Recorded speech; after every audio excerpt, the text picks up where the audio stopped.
All right, what is going on, Banter fam? Welcome into the Monday edition of In the Game. I'm actually coming to you straight out of NFT Week Miami. We had an awesome time out in NFT Weeks, ton of networking. We'll have the panel that we did actually posted later this week as well. We laid down a ton of value on the future of GameFi. But today I'm going to talk about how to position yourself in DeFi Kingdoms with the new Crystalvale platform.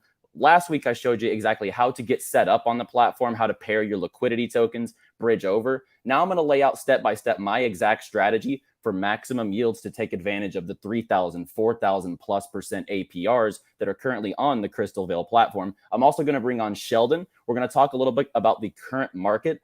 As of right now, we see the market moving. We're going to get Sheldon's analysis. He's also got a couple gaming tokens charted that we're going to take a look at. So without further ado, let's get in the game.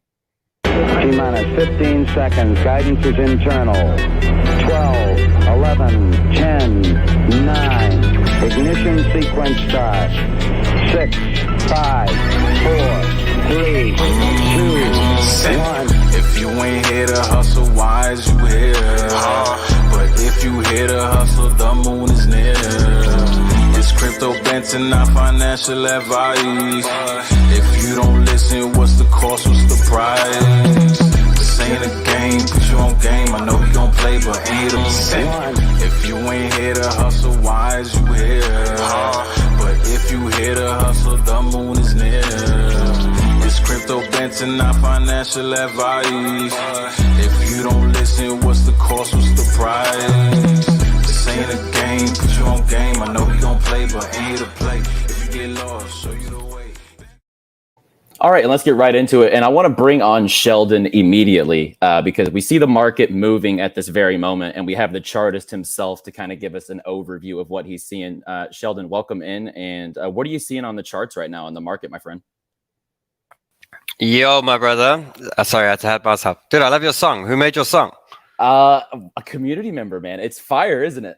Dude, it like gets you pumped up. Absolutely. I'm ready to go as soon as I listen to it. Dude, I miss Miami, brother. Tell me what's happening. Are you? It must be crazy. You must be so busy. I can't even imagine. I remember that the 2 weeks we had there were just insane, brother. Tell me a little bit about it. How's it going? Business by day, play by night, tons of networks. I mean, rubbing shoulders with a lot of big projects, big players in the space. And I've seen so much behind the scenes from some projects this week. And I'll lay all that down whenever we kind of recap the whole thing. And I think me and Miles might even try to do some sort of content while we're in Miami. We can kind of throw down everything that we're seeing.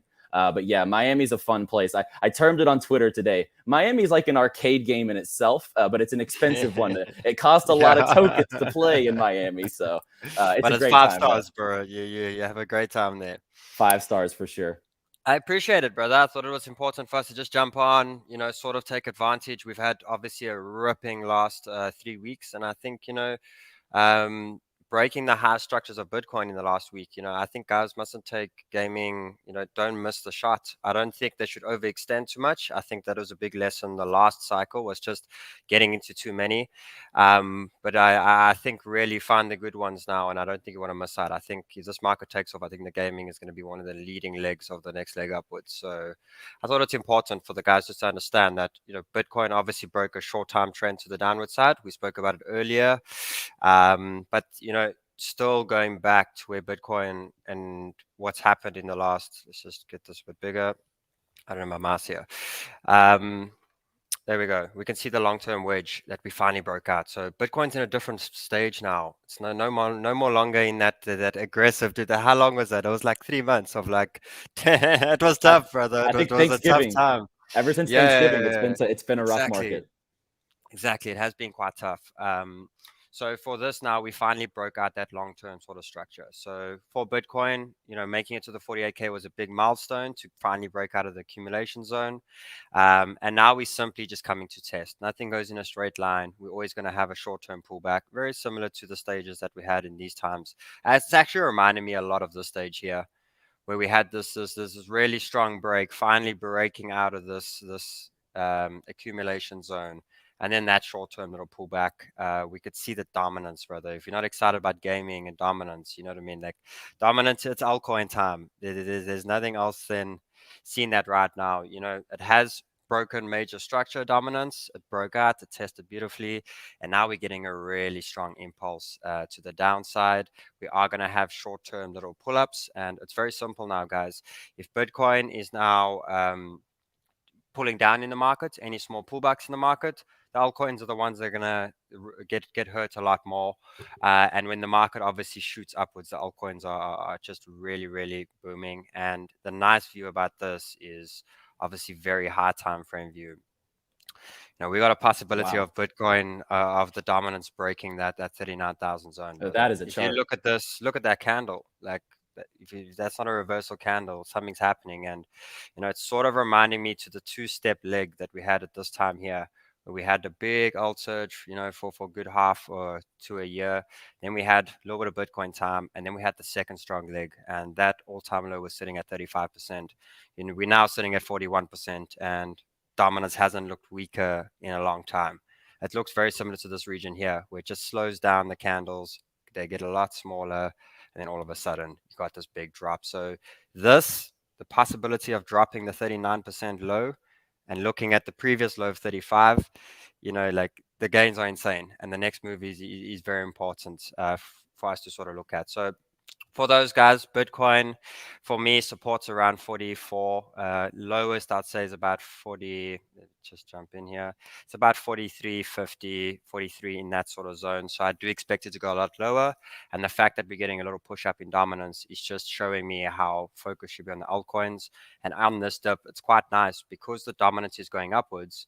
It means everything's following Bitcoin. So it means when Bitcoin hits a buy zone, you just select the right tokens and you buy. You don't need to look at those tokens charts. You don't need to see where they're at. They're all following in Bitcoin's lead right now. So when Bitcoin's in the sweet spot, you now want to load up.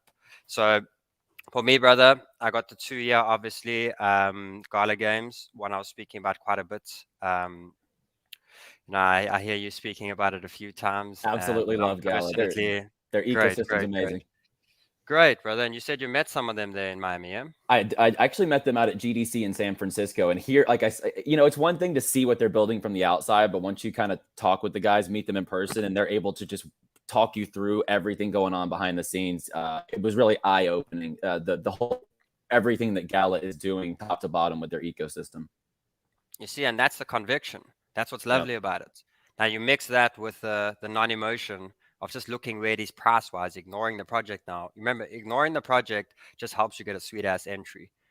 And then understanding you got a sweet-ass entry, and now you got some fundamentals, and that's where the passion comes in. It will then give you an idea on how long you should hold that token. You know what I mean? If it's got really good things and you bought a long-term, you look at Gala here, and it's been in this downwards sort of trend for as long as Bitcoin, but this thing retraced all the way back from the top at 84. It literally came all the way back down, and it filled this early imbalance here. Now, when it comes to investment-wise, there's nothing better that you want. This is when investors were buying here, and investors are buying here.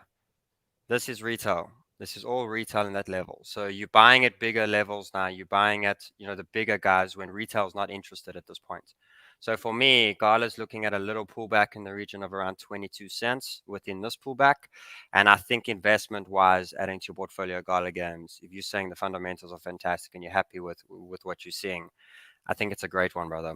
Yeah, I agree. I definitely think it's good. I agree, and the conviction is definitely there. So having the chart, to back it up is definitely strong. And then what about Vulcan Forged? I think you also took a look at PYR. I know a lot of people. These are two very, very high quality, high interest projects, especially for the in the game show. So I think these two charts are definitely worthwhile.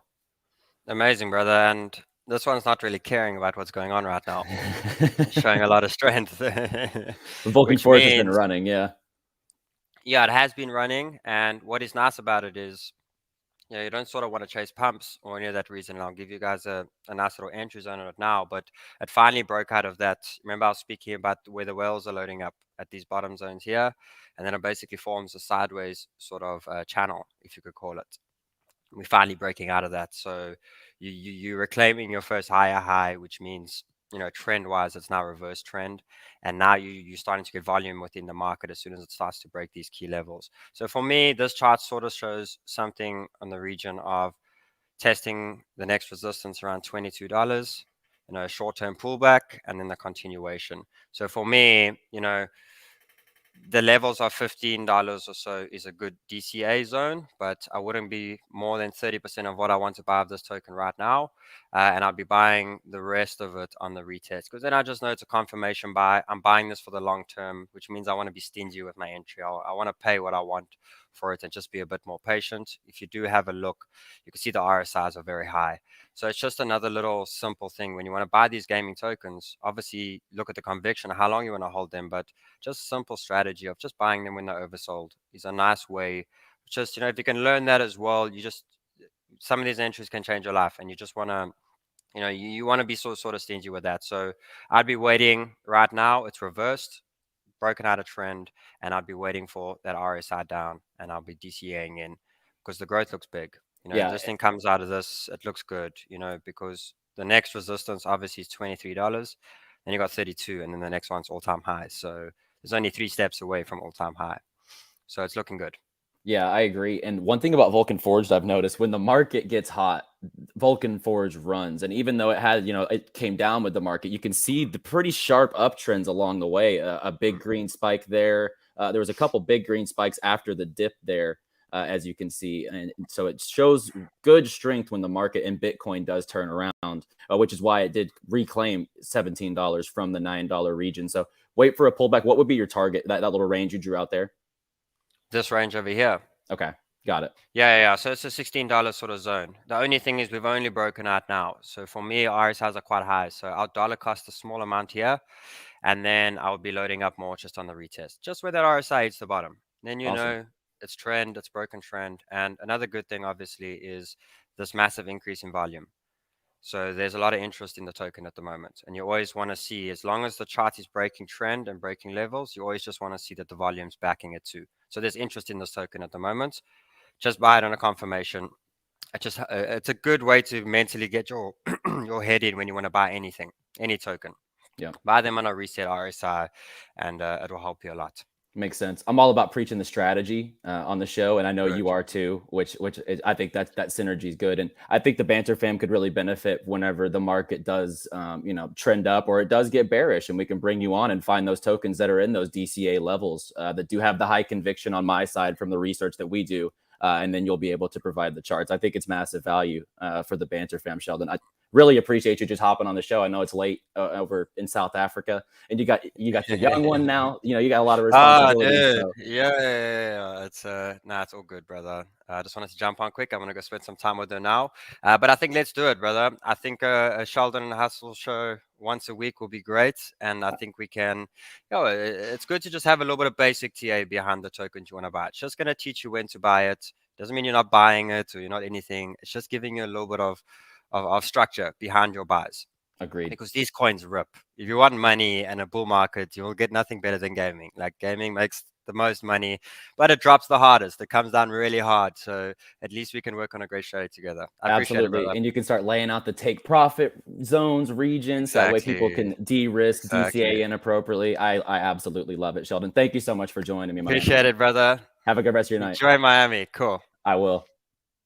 All right, guys, let's get into it. And I will go back to my screen here, add to stream. There we go. So let's pull back up the content for the day. And we're going to get into DeFi Kingdoms, guys. And I'm obviously super excited about the Crystalvale expansion with the brand new blockchain, the Avalanche subnet that they have now enabled for the XJEWEL token and for the, I mean, honestly, just the whole ecosystem and what this can do for the future of gaming. So let's just take a look at total value locked across all chains. As we see here, Ethereum leading the pack. You have Terra, BNB, Avalanche. But you go down here in the 20s range of chains on their TVLs as far as, you know, their total value locked on the chain. We're seeing DeFi Kingdoms, DFK chain, sitting at 22 as far as their ranking for TVL. And some notable projects that they're sitting above include Theta, Cardano, Ronin, which has tons of liquidity in the protocol. Despite the recent hack, that protocol still has tons of liquidity. And this is just the first week of Crystalvale being live. So they're out TVLing a project like Cardano. So you can only see the potential that this can provide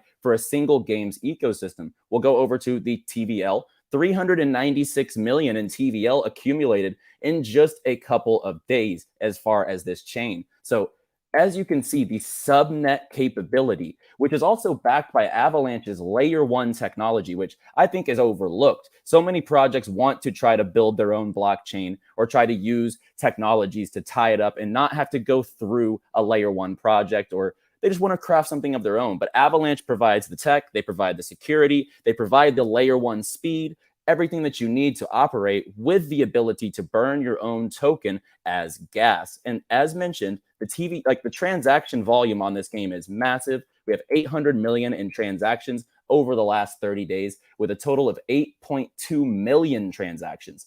Every single transaction burns 50% of the joule that's used for the gas. So every transaction, joules burning at a 50% rate. If you can't see how this will be bullish for the DeFi Kingdoms Jewel token long term, just take a look at BNB, take a look at Ethereum, take a look at Avalanche, Phantom. Every token that eventually gets shifted to a big network, and DeFi Kingdoms was the largest decentralized exchange on the Harmony network in total. They were the biggest DEX, they were the biggest liquidity pool on Harmony. So now they're adjusting this onto their own chain. I think this is nothing but bullish for the future of DeFi Kingdoms. And if we just take a look at where this token's been, up in the $20 regions, and even just over the last 24 hours, it's actually taken a little bit of a dip because over the last 2 weeks, it was ripping, right? We came down from the $4, $3 regions up above $11 at one point. But if you take a look at the year chart, or we'll just do the all chart here on DeFi Kingdoms, you'll see we did reach about $22 here in January, a little after the market even did start going south. So you will definitely see bullish price action, I believe, and especially if the market goes upwards. So as we just had Sheldon come on, so we're sort of seeing a breakout. And I think if the market does continue to become a little more bullish, we're going to start seeing Jewel continue to run up as it's taken a little bit of a pullback. And I do think that's healthy. Then we have the Crystal token, which is their brand new token. It's the token that you farm, you garden for, and you earn within the Crystalvale economy. And as we're seeing, it's about 27.30 currently. It costs about 3 Jewel for one Crystal token, as we're seeing $27.30 on the chart. And we'll just go to, it's definitely not long enough to do that. We'll do the 1 hour. And as you see, we've ran up as high as $44 for Crystal. So this has also taken a healthy pullback. Now let's get into the strategy.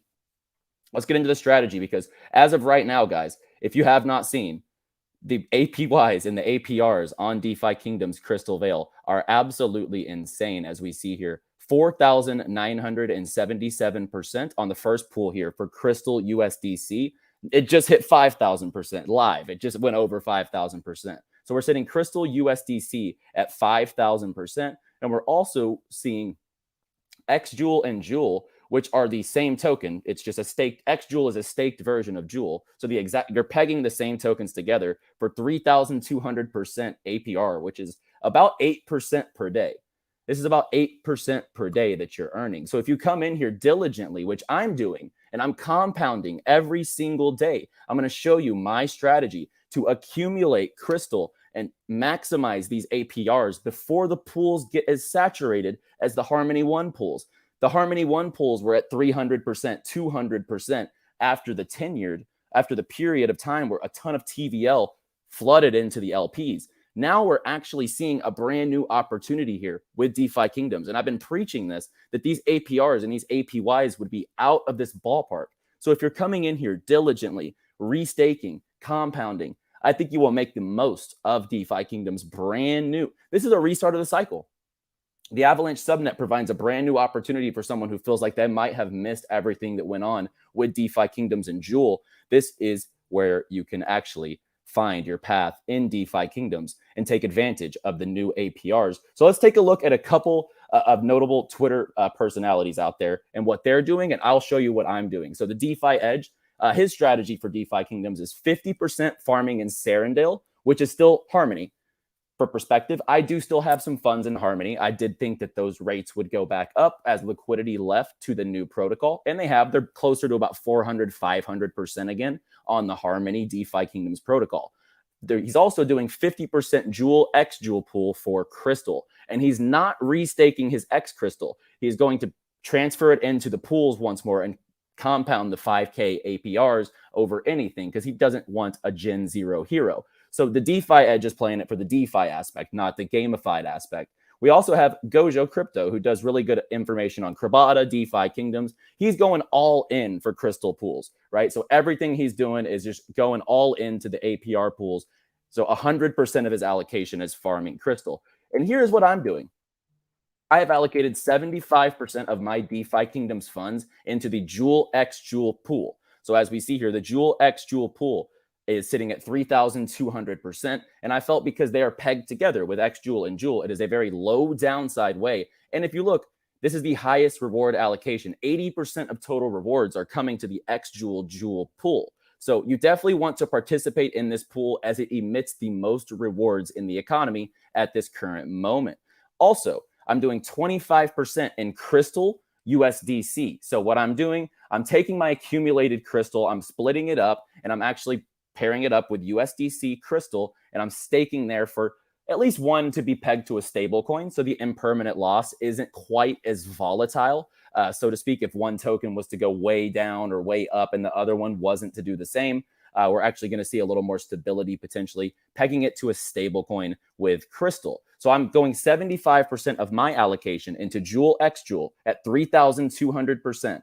And 25% of my allocation for DeFi Kingdoms is going into the Crystal USDC pools. And then from the Crystal emissions that I'm earning, if you can notice here, most of the rewards at this time of the game, just like at the DeFi Kingdom Serendale, they will unlock over time. So most of the liquidity that you're earning right now is locked. You can't actually cash it out at the moment, claim it, cash it out, etc. It's locked liquidity. So what you can actually do while you're farming, you can go to the jeweler and you can start staking your crystal. So any crystal that you do unlock and that you do earn, you can also head right over to the jeweler, start staking at the jeweler with your crystal tokens, and you earn fees from the activity of the blockchain. Guys, this right now, with these APRs, you're earning 8% per day. And this is not going to last. A week ago, we were at 12% per day, right? These pools, Jewel x Jewel was emitting 12% per day. So now you're looking at xJEWEL Jewel, still at 8% rewards per day. Even if this goes down to 22,400%, I mean, we're still looking at 6% per day. This is out of this world as far as an opportunity in GameFi for a solidified this is an established project, guys. This is the thing that makes this a no-brainer. This is why I've been preaching to prepare for the Crystalvale launch, is because you had the ability to take a top-tier GameFi, a top-tier DEX on Harmony, one of the best GameFi projects, gamified DeFi in all of crypto, and have a hard reset with a brand new token, with brand new APRs, and a brand new system to participate in, Gen Zero heroes all over again. It's just a hard reset on their own blockchain. So I'm just laying out exactly what I'm doing, and I'll keep track over time as the emissions change, as rates go down. I'll actually be able to adjust my strategy and show you exactly what I'm doing to adjust. Like if the pools were to get too saturated, where would I pivot my money? I'll definitely adjust my strategy and present it here over time. And I see someone in the chat. Can I show how to do it, please? Yes, I actually did. So last week we did a DFK Crystalvale guide, which actually walks through how to bridge your funds, how to transfer your funds into LPs, and how to stake them. So we did do a walkthrough on all of that last week. And yeah, so that is on the channel. And the 8% a day is based on the 3,200% returns that I just calculated before we started. I see that question as well. So that is my strategy: 75% into xJEWEL Jewel, 25% into Crystal USDC. I'm taking all of my earned crystal and I'm staking it in the jeweler. And I'm also compounding back into the pools with some of the crystals. So I'll take 75% of my crystal emissions, put them in the jeweler, and then I'll take the rest and I'll divvy it up between Crystal USDC, Jewel x Jewel, increase and compound that. And that's what turns that APR into APY. And that's where you're going to get the biggest returns if you use the compound effect, which I've used through Kribata, Pegaxi, DeFi Kingdoms, Cyball.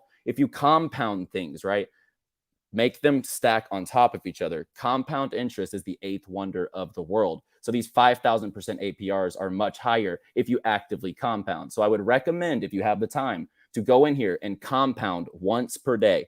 Compound once per day. It will definitely help your long-term gains and your long-term strategy, bringing that APR to APY. So I'm going to go ahead and get out of here, guys. If you liked the video, be sure to drop a like and subscribe to the show Monday through Friday, 2:30 p.m. Eastern, right here on Crypto Banter for the In the Game show. I'll be back tomorrow with another edition. Until then, play well, my friends.